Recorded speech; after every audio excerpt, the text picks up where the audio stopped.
네, 오늘은 먼저 조국 장관 수사 소식 짚어보고요. 화성 연쇄살인 사건 수사 상황도 이어서 짚어보겠습니다.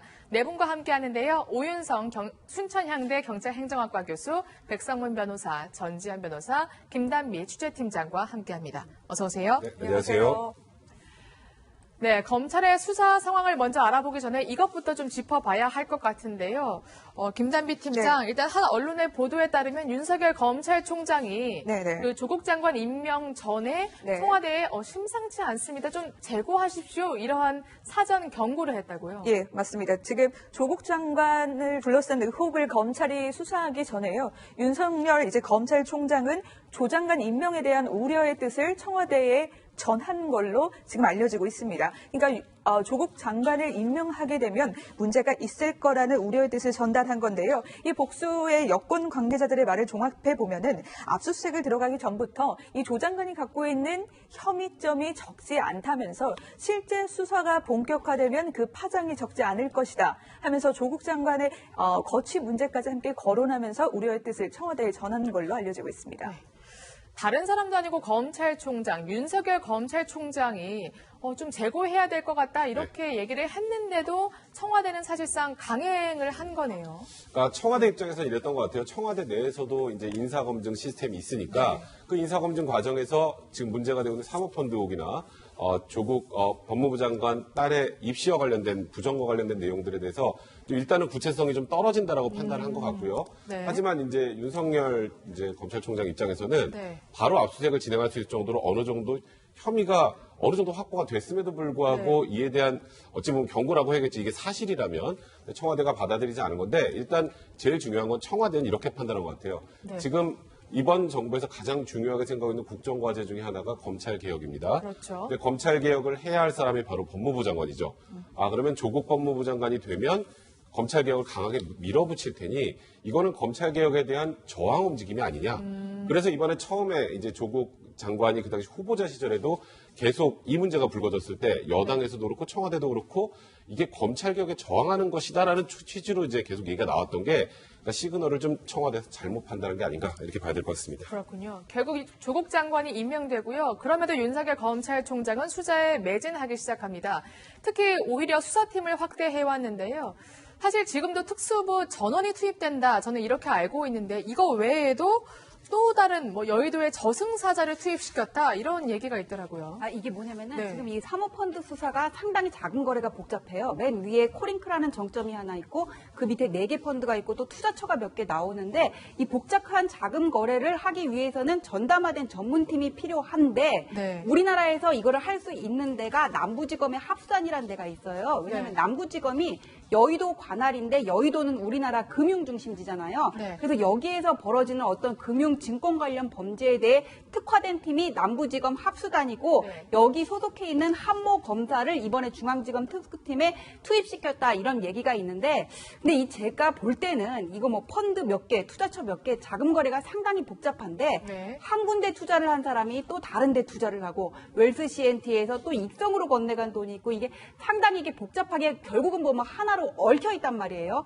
그래서 이거를 전체를 하나의 어떤 주체로 보면은 과거에 이명박 전 대통령 다스 문제하고 좀 비슷하게 가고 있고 이 수사 방향도 지금 정정심 교수가 10억을 돌려받고 이런 얘기들이 나오고 있는데 그때도 왜 다스가 누구 건지와 관련해서 운용에 관여했는지 수익을 네. 얻었는지 이런 부분들을 검토를 했잖아요. 그래서 지금 이게 지금 비슷하게 흘러가고 있는데 다만 그 전제로서 이 내부의 어떤 자금 거래를 같이 이렇게 훑어봐야 되기 때문에 1차적으로 이게 건네야 될 우선순위거든요. 그래서 이게 전문화된 그 검사들을 여기에 투입한 것이 아닌가 싶습니다. 실제로 검찰은 오늘 오전 지금 익성을 압수수색하고 있습니다. 익성은요, 코링크 P로부터 투자를 받은 업체입니다. 그만큼 윤석열 검찰총장이 사모펀드 관련 의혹에 대해서 집중하고 있는 것으로 보이는데 이렇게 말씀하신 것처럼 수사팀 확충한 거 봐도 사모펀드를 이게 확실히 문제가 있다 이렇게 보고 있는 것 같아요. 왜 그러냐면 이 윤 총장이 일선 검사 시절에 그 론스타라든가 여러 가지 어떤 사모펀드와 관련된 수사 경험이 풍부한 것으로 알려져 있습니다. 그렇기 때문에 이번에 이 합수단을 투입한 여러 가지 의미도 있는데 그것은 이제 이 자본시장에 있어서 이 독버섯을 뿌리 뽑기 위해서 이제 수사단을 갖다가 이제 그 투입을 했다. 왜냐하면 이 조장관과 관련된 이 수사라고 하는 것은 이제 사모펀드의 운용사 또는 뭐 주가 조작이라든가 여러 가지 어떤 자금 흐름에 대해서 전반적으로 이제 파악을 해서 사실 이 조장관과 관련된 의혹에 있어서 이제 심각성을 그 인식을 하고 있는 것이 아닌가라고 이제 지금 그 추측이 되고 있는데요. 그래서 지금 뭐 이미 뭐 동양대 뭐 총장 직인이라든가 이런 것들은 다 거의 이제 그 검찰에서는 뭐 결정적인 여러 가지 어떤 직접적 구체적인 증거를 갖고 있다 이렇게 되기 때문에 여기에 이제 지금 집중을 함으로써 또 새로운 보다 어떤 의미에서는 검찰에서는 이것은 약간의 어떤 권력형 비리 그런 그 생각을 하고 있는 것 같습니다. 네. 여의도의 저승사자라고 불리는 남부지검 증권범죄 합동수사팀까지 지금 투입이 됐습니다. 사실 정권에 대한 부담이 될 수 있고요. 어쨌든 현직 법무부 장관을 대상으로 하는 수사 아니겠습니까? 네. 그럼에도 윤석열 검찰총장이 뭔가 조용하게 수사를 하기보다는 이렇게 대대적으로 수사팀을 확대하면서까지 수사를 하는 이유는 뭐라고 보세요? 확신이죠. 확신이요. 이게 왜냐하면 네. 제가 아까 말씀드렸던 것처럼 법무부 장관이라는 자리는 검찰 개혁의 중심이 되는 이제 네. 그런 자리입니다. 근데 그런 자리를 수사를 하게 되면 아까 제가 말씀드렸던 것처럼 이거 검찰 개혁에 대한 저항이구나라고 오해할 수 있는 소지가 충분히 있어요. 네. 그러니까 청와대도 그렇고 여당에서도 처음에 그런 얘기가 나왔던 건데 그 상황에서 수사를 강행을 하고 처음에 전격적으로 굉장히 많은 곳을 압수수색하고 지금 합수부까지 지금 이제 투입을 네. 한 것은 이건 말 그대로 이번 거 관련해서는 반드시 확인해야 될 것들이 많다라는 그런 윤석열 총장의 그런 확신인 거고요. 사실 윤석열 총장이 인터뷰를 하고 있어요, 최근에. 아니요. 그죠? 네. 식사도 다 안에서 하고. 사실 취재 기자들이 지금 그 검찰청사 앞에서 많이 대기를 하고 있어요. 네, 그럼요. 점심시간에 볼 수 네, 있을까, 출근길에 그렇죠. 볼 수 있을까. 근데 한 번도 못 네, 보잖아요. 그러니까요. 한 번도 못 본 이유는 지금 무슨 말을 해도 정치적으로 해석이 될 수 있기 때문입니다. 그래서 윤석열 총장 스타일이 나는 수사로 말한다는 스타일이니까 일단 지금 수사 과정을 그냥 지켜보시는 게 좋을 것 같습니다. 네, 알겠습니다. 다음은 검찰이 가장 주의 깊게 보고 있는 조국 장관 일가의 자금 흐름, 그러니까 사모펀드와 관련한 자금 흐름을 살펴볼까 하는데요. 사모펀드 운용사죠. 코링크피의 자금 흐름을 보면 검찰이 판단하기로는 정경심 교수, 조국 장관의 아내 정 교수가 중심이다 이렇게 보고 있는 거죠. 네, 이 사모펀드 의혹의 핵심은 바로 운용사 코링크피입니다. 근데 검찰은 지금 이곳으로 흘러 들어간 자금의 흐름을 추적하고 있습니다. 근데 이러한 자금들이 모두 정경심 교수로부터 나왔다는 걸 검찰이 보고 있는 겁니다. 다시 따져보겠습니다. 처음에 투자 설립금이 바로 정경심 교수로부터 나왔습니다. 지금 소유주로 알려져 있죠. 조 장관의 조카, 오촌 조카의 아내에게 5억 원을 건넸습니다. 네. 그러니까 설립에 필요한 돈을 건넨 건데 이후에도 정 교수는 정 교수 동생의 명의로 5억 원을 대출받아서 더 빌려줬습니다. 그러니까 한마디로 투자금과 설립금 10억 원가량이 모두 정 교수로부터 나왔고 또 이 돈의 일부를 되돌려받은 정황을 검찰이 들여다보고 있는 겁니다. 네. 또 그래프 다시 한번 볼까요? 처음에 설립자금 10억 원도 지금 오촌 조카의 아내 그리고 동생 그리고 부동산 대출로 모아서 10억을 투자했고 또 하나 10억 5천만 원을 또 투자하는데 이것도 정 씨와 두 자녀의 이름으로 현재 검찰은 보고 있는 겁니다. 그러니까 변호사님 요약하자면 정경심 교수가 돈을 대고요. 오촌 조카가 뭔가 행동대장이라고 할까요? 그러니까 투자처를 물색한 그러한 흐름으로 보이네요. 예, 그렇게 볼 수도 있을 것 같아요. 왜냐하면 2016년 2월에 이제 오촌 조카 쪽에 5억 원이 가고 2017년 3월에 이제 동생한테 2017년 3월에 이제 동생한테 3억이 가거든요. 그다음에 2억은 이제 공동 상속 재산 받은 걸 가지고 이제 담보 대출을 받아가지고는 코링크 주식에 투자를 했다고 하는데 2018년 8월에 정경심 씨에게 10억 원이 걸레간 정황이 나오고 이거는 또 이제 오촌 조카 조범동 씨가 WFM에서 횡령한 돈 중에 일부였다는 거잖아요. 이거를 어떤 차용금의 상환이다 이렇게 주장할 수는 있을 것 같은데 돈을 빌린 주체가 다르단 말이에요. 오촌 조카 그다음에 동생. 그런데 한꺼번에 조범동 씨가 횡령한 돈에서 흘러갔다 이렇게 보면은 그냥 일반적인 차용금의 상환으로 보기에는 좀 어려운 문제가 있고 어제 일자 동아일보를 보면은 무슨 얘기가 나오면은 2019년 5월에 처남이 자기가 가지고 있던 주식을 코링크 이사 2명한테 매각했는데 그 매각 대금을 받지 않았다 이런 얘기가 나오거든요.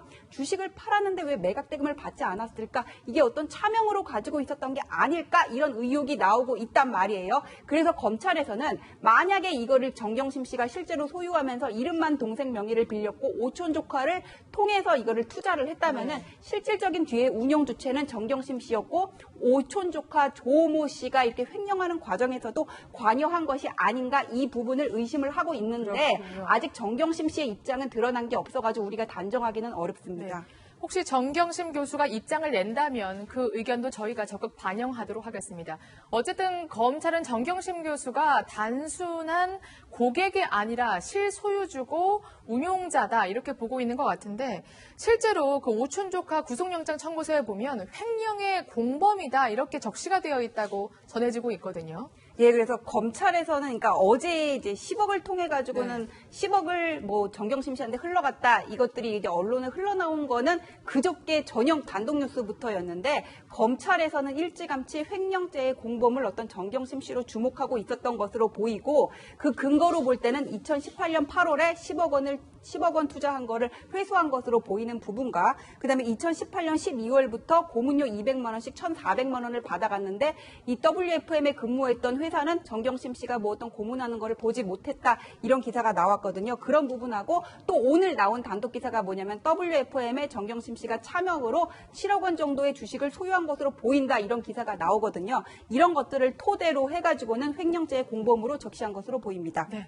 최신 수사 상황까지 전지현 변호사님이 정리를 잘 해주셨습니다.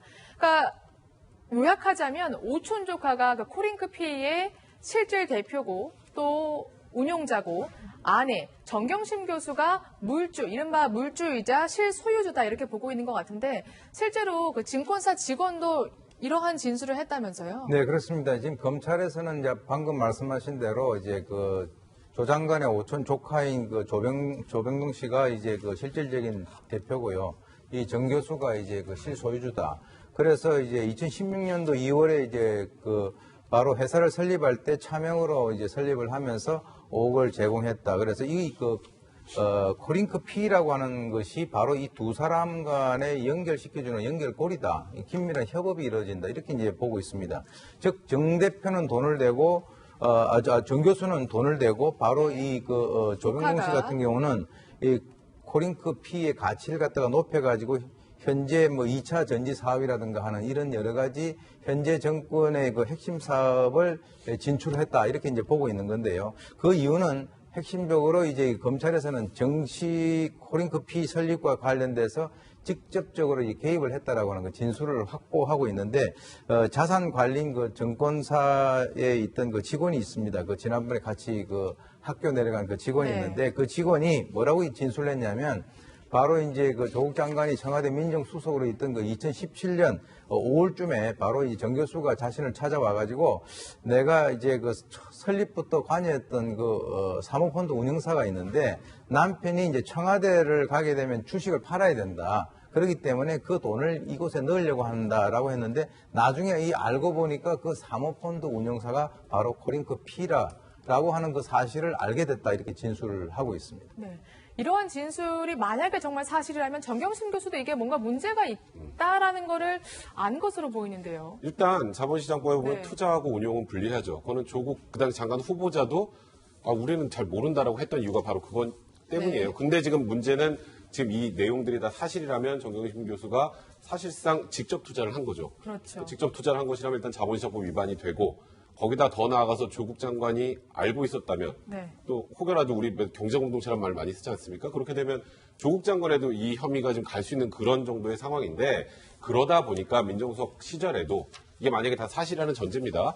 정경심 교수는 직접 투자하는 방식을 택하지 않고 대여금 형태로 정리를 했던 거죠. 그러니까 오촌 조카 아내에게 5억 원을 대여하고 그다음에 동생을 통해서 사고 이게 다 사실이라면 이제 그렇게 해서 어찌 보면 소위 말하는 불법 사실을 숨기려고 했던 것인데 이제 그게 아까 전지현 변호사가 말씀하셨던 것처럼 이게 단순 대여금으로 보기 힘든 정황들이 지금 너무 많이 나오다 보니까 좀 문제가 좀 커지고 있는 상황이고요.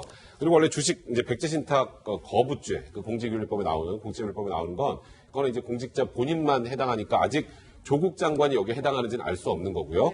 그런데 이제 그 백지식당 관여 금지에 관한 그 규정이 있는데 그거는 본인, 그 장관 본인뿐만 아니라 가족들에게도 해당되기 때문에 이 문제까지 좀 걸릴 수 있습니다. 그렇군요.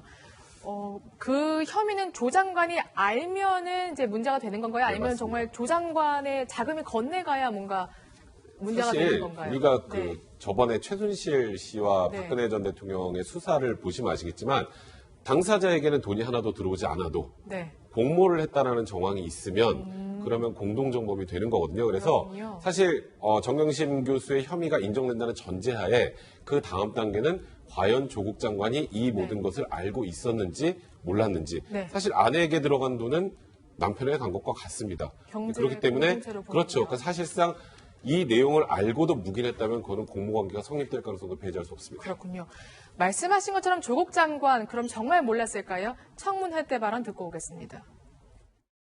먼저 저는 코링크라는 이름 자체를 이번에 알게 되었고요. 사모펀드라는 것이 잘 뭔지도 모르는 사람입니다. 제가 경제 경영 쪽에는 아주 무지한 것이 현실이고요.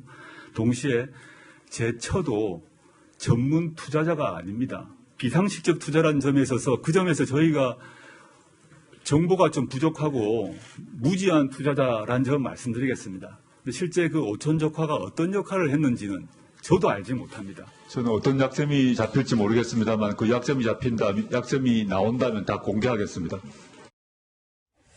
일단 모른다고 대답을 했습니다. 근데 사실 물론 청문회나 기자간담회 직전엔 몰랐을 수 있겠지만 청문회를 준비하거나 기자간담회를 준비하는 과정에서 아내가 한 일을 남편이 몰랐다는 건 사실 상식적으로 이해가 되지는 않거든요. 그러니까 조국 장관은 뭐 처음에 네. 투자할 때는 뭐 몰랐을 수도 있을 것 같아요. 근데 남편이 청문회를 앞둔 시점에서 아내가 본인이 알고 있는 사실에 대해서는 솔직하게 얘기했을 것 같은데 지금 나오는 증거들을 보면은 나도 몰랐고 내 처도 몰랐다 해서 내 처도 몰랐다는 부분은 특히 신빙성이 떨어진다고 봐요. 근데 다만 우리가 여기서 신중해야 될 게 뭐냐면은 네. 조국 장관 같은 경우에 지금 뭐 공직자윤리법하고 그다음에 뭐 자본시장법상의 펀드 투자자 운용자 분리 이거 얘기를 하고 있는데 이해충돌 위반 규정은 형사처벌 규정이 없고요. 그다음에 펀드 투자자가 운영에 관여할 수 없다는 것도 자본시장법 위반은 맞는데 여기에 대한 형사처벌 규정은 없어요. 그래서 조국 장관이 어떤 이런 그 코링크 카테고리 내에서 벌어지는 자본시장법 위반이나 횡령과 관련해가지고 직접적인 관련성이 있는지가 드러나야 되는데 경제 공동체라는 거는 뇌물죄에서 내 부인이 나 대신에 돈 받았으면 그때 쓸 수 있는 거지 경제 공동체인데 당신도 알았을 거 아니야 공모다 이렇게 갈 수는 없는 부분이거든요. 그래서 조국 장관 본인의 어떤 책임에 대해서는 좀 더 신중할 필요가 있다고 보고 다만 지금 기사가 계속 쏟아져 나오는 게 오늘 또 이제 뭐 WFM에 100억이 들어간 게 나오고 계속 이렇게 수사 대상이나 네. 금액 자체가 커지는 것 같은데 앞으로 상황이 어떻게 될지는 좀 지켜봐야겠습니다. 일단 조국 장관과 정경심 교수의 입장은 바뀌지 않은 것 같습니다. 블라인드 펀드이기 때문에 어떻게 운영되는지 전혀 몰랐다는 건데요. 기자 간담회 때도 직접 운영 보고서를 보여주면서 이러한 점을 강조해왔죠. 직접 확인해 보시죠. 본 펀드의 방침상 투자 대상에 대해서 알려드릴 수 없다라고 돼 있고 상세한 내용에도 어디에 투자했는지 자체가 적혀 있지 않습니다. 그게 이른바 블라인드 펀드라고 합니다. 저는 이 블라인드 펀드란 말 자체를 이번에 알았는데 애초에 그 펀드의 운영상 이 펀드가 어디에 투자되는 것인지를 투자자에게 알려주지 않도록 설계되어 있고 그것이 알려주면 불법인 것입니다. 따라서 모를 수밖에 없는 것입니다. 블라인드 펀드이기 때문에 일체 볼 수가 없는 구조입니다. 제 처가 블라인드 펀드이기 때문에 저 블루코가 어디에 투자하는지 그 자체를 알 수가 없는 구조인 것입니다. 또 알 수가 없는 그 소리 맨날 하는데 제가 이제 설명을 해드리는 거 아닙니까? 기자간담회 청문회 모두 저렇게 주장을 해왔죠. 운영 보고서를 직접 준비를 해왔습니다. 지금 보시면 조국 장관이 당신은 후보자였죠. 네. 저렇게 직접 가리키면서 블라인드 펀드이기 때문에 운용 현황을 볼 수 없다라고 했는데 검찰이 볼 때 저 보고서가 조작이라는 거죠. 맞습니다. 지금 조국 장관의 후보자 시절이죠. 그러니까 저에게 기자간담회 때 그 운영 보고서를 직접 보여주면서 말 그대로 이거는 블라인드 펀드다. 난 모른다. 그러니까 블라인드 펀드여서 이름 그대로 투자 정보를 나는 사전에 알지 못했다. 저렇게 블라인드 펀드 관련 조항을 설명해 줍니다. 저 조항이 적힌 보고서를 보여주면서 자신이 주장을 하고 있는 건데요. 하지만 이 검찰은 이 운영 보고서 자체가 조작됐을 가능성을 보고 있는 겁니다. 왜냐하면 검찰에 출석한 코리커 관계자가 이렇게 진술했대요. 내가 이제 초안을 가지고 조국 측에 전달을 했다. 근데 이 초안에는 애당초 블라인드 펀드 관련 조항이 없었던 초안을 전달했는데 정경심 교수 측이 여기 안에다 블라인드 펀드 관련된 조항을 넣어달라고 추가로 요구했고 실제 수정된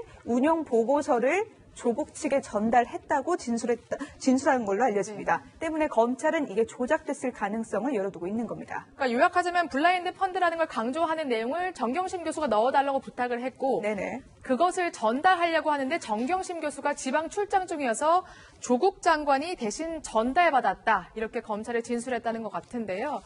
백성문 변호사님도 앞서 말씀하셨지만 정경심 교수를 소환 조사하면 그 다음 단계는 조국 장관이 아닐까 이러한 지금 분석이 나오고 있습니다. 어떻게 진행될지 저희가 계속해서 추적해 보겠습니다.